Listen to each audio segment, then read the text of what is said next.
people all over the country are looking at the studies, and people are making their decisions. And, you know, it just doesn't sit well with me that it's okay to add arsenic to the water here or anywhere else, or to use an industrial waste product that has never been tested for human consumption. So, you know, I'm very appreciative that you all came. I am very appreciative that the discussion is here, and I think, thank you very much. Rutland is to be commended for pulling this together, because what has happened elsewhere, and is happening down in Bennington, is that they've got their own little promotion, and they will not allow public discussion. And that is what has happened time and again across the country. So the fact that we can sit here and you can hear what we have to say, and we can hear what you have to say, the issue is today to fluoridate water against when people do not have consent. That is medical malpractice. Medical malpractice. And you can all support it, but I am telling you, when people become informed, they're going to turn against you. And you might as well start looking at the studies and seeing, demanding that the EPA do more studies and open it up, instead of just rubber stamping it. But thank you so much for being here, though. That I really appreciate that. So thank you. Thank you. It's about 7:15, and I was going to try to limit this to 7 o'clock. So we have about 15 minutes. If anybody outside of the committee would like to add anything, or you know, has any thoughts on this issue, please raise your hand, and we will give you your say.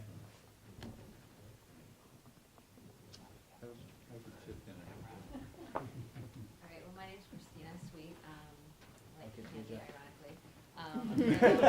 I'm a dental hygienist, and I do work in the school system. I'm not coming as a school employee, though. I just want to make that clear. I'm coming as someone who works with children, loves the children, loves Rutland. I grew up here. My family's here. I wouldn't be here if it wasn't important. I have a 4-year-old and a 1-year-old who I'm dying to play with when I get home. So, but my husband also grew up in the area. He'd probably kill me. I hope no one knows, but he actually grew up on Wellwater in Rutland town.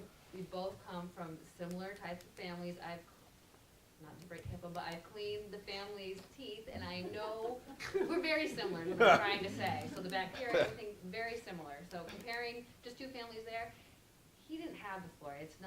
It wasn't in the Wellwater in Rutland town.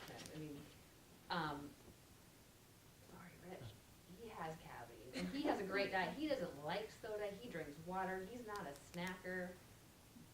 I drink soda, and I do all stuff that I teach kids not to do. I don't do that now. I've never had a cavity. I'm 34 years old. I know I look 12. And I'm so excited. I mean, my daughters, I'm totally doing differently than what I did. It's not my parents' fault or anything like that, you know. But right there. I mean, and of course, you know, fluorosis has been brought up. I have a really good friend of mine I met at UVM, and she has fluorosis. And she was like, oh, it's because I went to the dentist, and it's when I had those fluoride treatments. And I just looked at her and I said, did you swallow the toothpaste growing up? And she's like, well, yeah, didn't everybody? Bubble gum toothpaste, they make it so kids like it, and you tell them not to swallow it, but, I mean, I can't tell you, unfortunately, like Clarendon is another school I work at, and there was this weird year where kids wanted to take toothpaste and swallow it.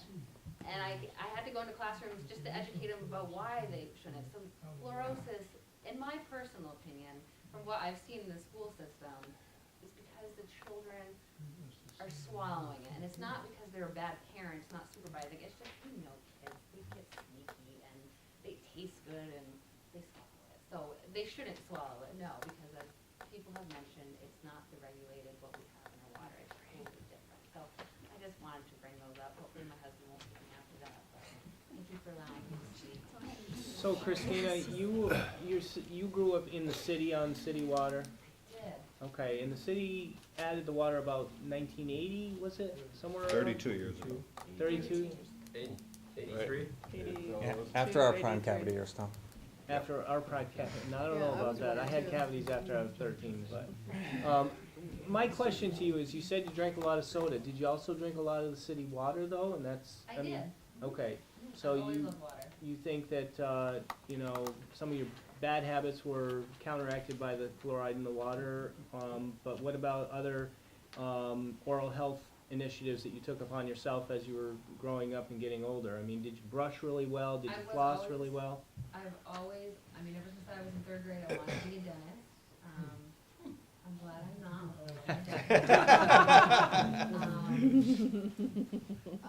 But, and I wasn't, like, I didn't drink soda all the time, but I did, you know, drink once in a while, you know, pizza night, whatnot. It wasn't like I was having it all throughout the day that I see other children even, or adults doing.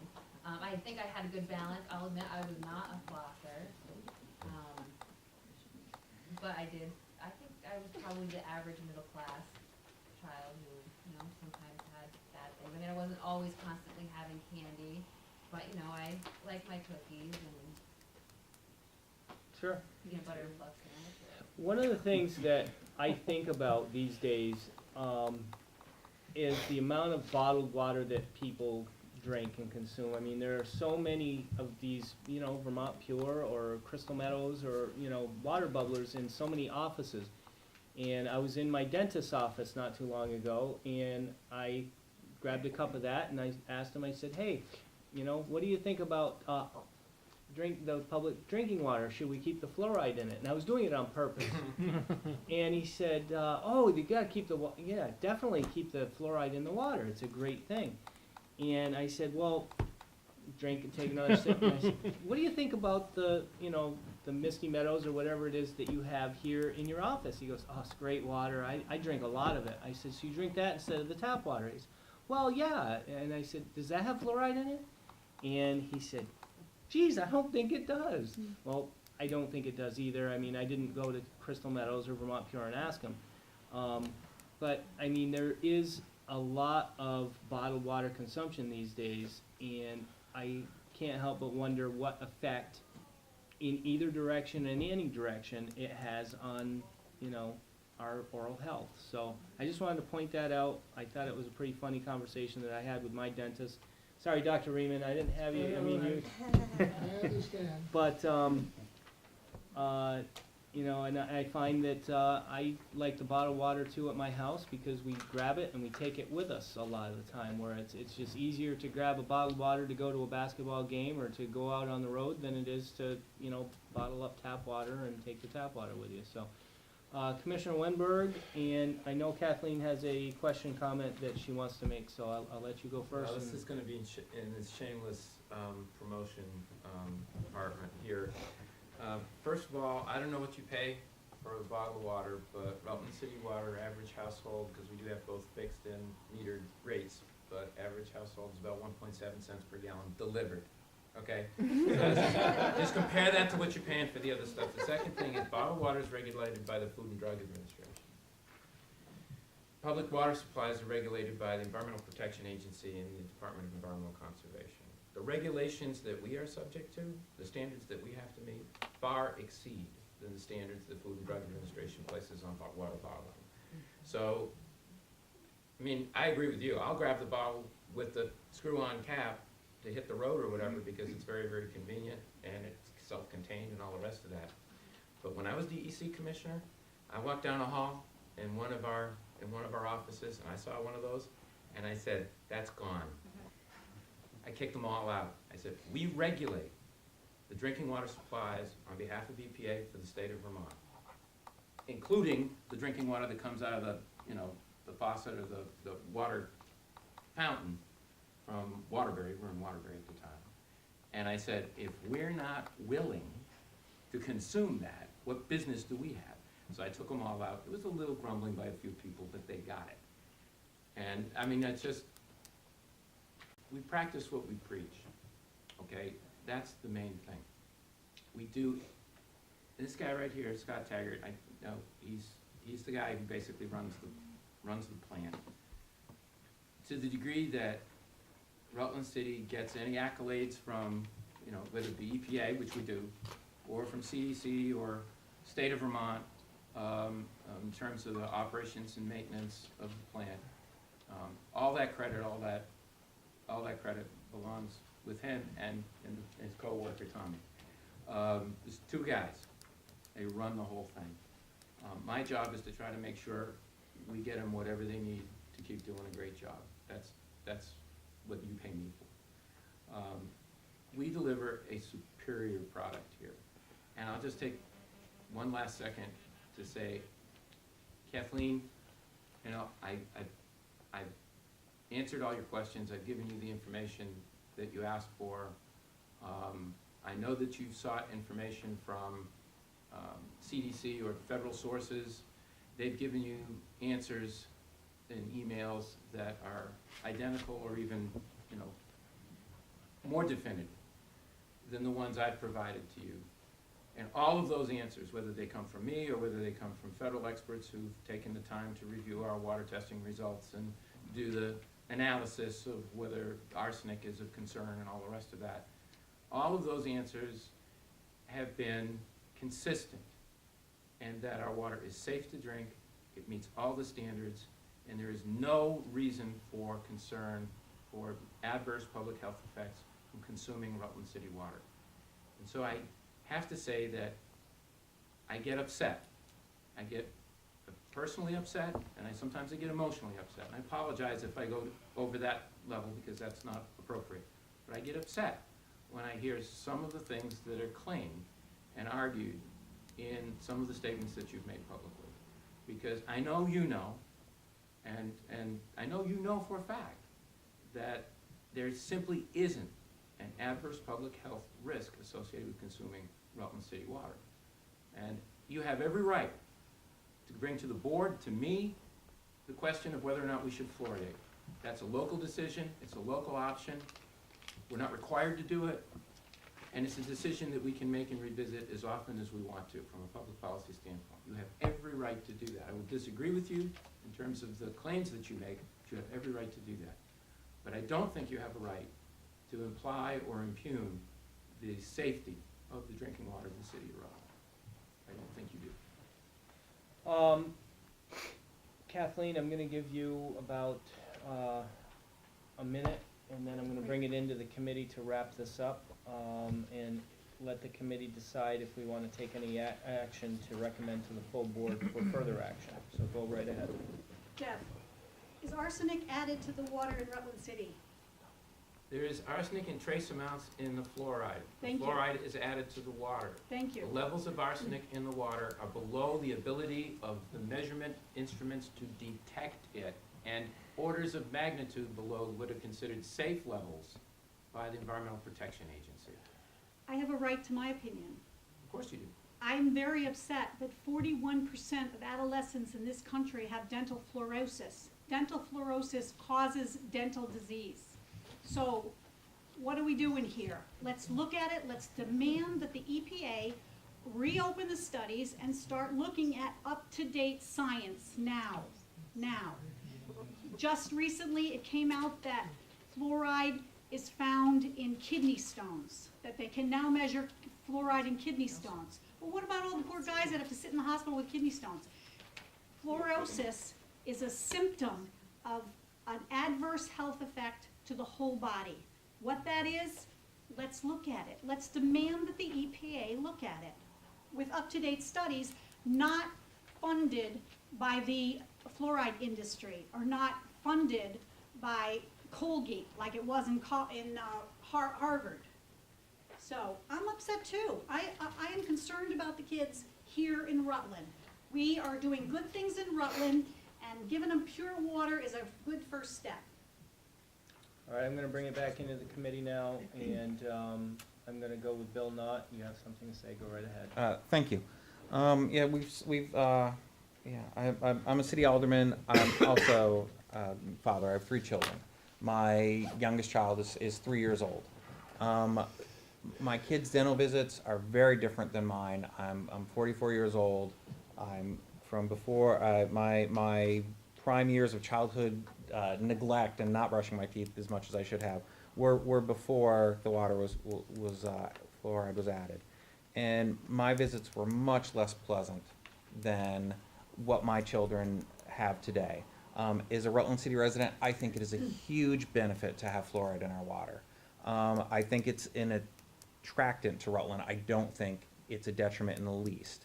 I'll say that certainly it needs to be regulated. We have a great system at the water treatment plant to make certain that we don't get too much. Fluoride can be harmful. I know when my daughter brushes her teeth, I have to stand over her, and now it's time to rinse, now it's time to spit. Because at 3 years old, after she uses a jump rope length of dental floss, she'll move on to use about a half a pound of toothpaste if I let her. It's a matter of not letting it go to extremes. I have a swimming pool. I know that the amount of chlorine I put in to keep the water clean, if I put in too much, I can make my kids sick. My son has allergies. I know the amount of medicine he takes to control his allergies so he can breathe properly. If he took too much, it could make him sick. So I do recognize that there are concerns if we were too fluoridated, but I think the amount we have is not a detriment. It is a benefit. And I feel very strongly about that. I think that the scientific evidence we have, the medical evidence, is sound. Certainly this is not the first time that I've been an alderman we've talked about this. We can talk about it again as often as the citizens of Rutland wish us to. But without any solid scientific evidence that says fluoride is dangerous, I have no desire to chase conspiracy theories, and I have no desire to impugn Rutland's water supply and cause people concern that is not warranted. I have no discomfort with the continuance of adding fluoride to our water. I quite frankly would be a little worried about the Commissioner of Public Works if he, or maybe some point down the road, he or she did. I think if we had a commissioner who said, I want to take it out, I would want a very good reason why, because I don't think the scientific evidence points in that direction whatsoever. I believe we have had a great meeting today. We've gotten to hear from people in Rutland City who have concerns. We've got to hear from the other side, and I thank everyone for coming. This certainly has not been a good week for travel. I'd like to commend the committee chair for reaching out and filling this room, but I feel at this time we have given everyone a chance to speak. I certainly don't want to see any motion come out of this committee. I don't think there's any reason for change. I think this meeting should be reported out and the matter should be considered closed in committee at this time. Abbott, do you have anything to say? I'd just like to add that, I did look at what I could handle in my I have a 2-year-old at home, and I'm a teacher, and I think that the most helpful thing for me was having somebody who could actually look at research in a very unbiased way. And I wish that I could have you come teach my high school students how to do that, because, yeah, because there's too much information sometimes for us. And when I looked at the study about IQ, I did notice that most of the authors were Chinese. That didn't mean that I had a particular bent about it. I just didn't know if that would apply to Rutland. And so I really appreciate that we have been able to hear some information from somebody whose job it is to take a look and see whether the information is valid and in what way it is or isn't. Because I don't have the expertise to do that, and certainly don't have the time. And so that for me is a real tipping point, and I, as much as possible, try to rely as much on fact as I can. I've also been on the big tour of the water facility, and if you have a chance, if you guys are around later tonight, you should go up there. It is a fantastic, really interesting experience, because when I was moving to Rutland, I have friends, I lived in Shrewsbury, and everybody was very pleased with their Shrewsbury clean mountain water, until I realized that my water was so much more tested so many more times, and was much, much safer than the water that was coming off the farm that I was living on, and my cows were pooping in the stream. So, right, so I just feel like I feel much better in having been able to hear facts that I feel are substantiated and in a way that's more balanced than what I would have been able to do personally. So I appreciate the folks who weighed in on that particularly. Thank you. Chris, do you have anything to add? Well, it's an emotional issue because my personal prejudice is I don't want the government telling me what to do or put in my water. Also, my wife and I have made great strides to go free range, non-pesticide, organic as much as possible. But I told Jeff that I was going to try my best to come in here in an objective manner. And I think based on what Abby just said, even though my gut instinct is to not want it for me personally. I think from a public safety viewpoint, based on what I've read over the last week, and given my concerns pro and con of what I've read and been able to try to interpret what I heard today, thank you very much for that, is I think for the benefit of the community, until we can get better information, if we need to get better information, and if it's out there, and if we need to do something more specific to Rutland, I'm happy to keep it in and not move the issue forward.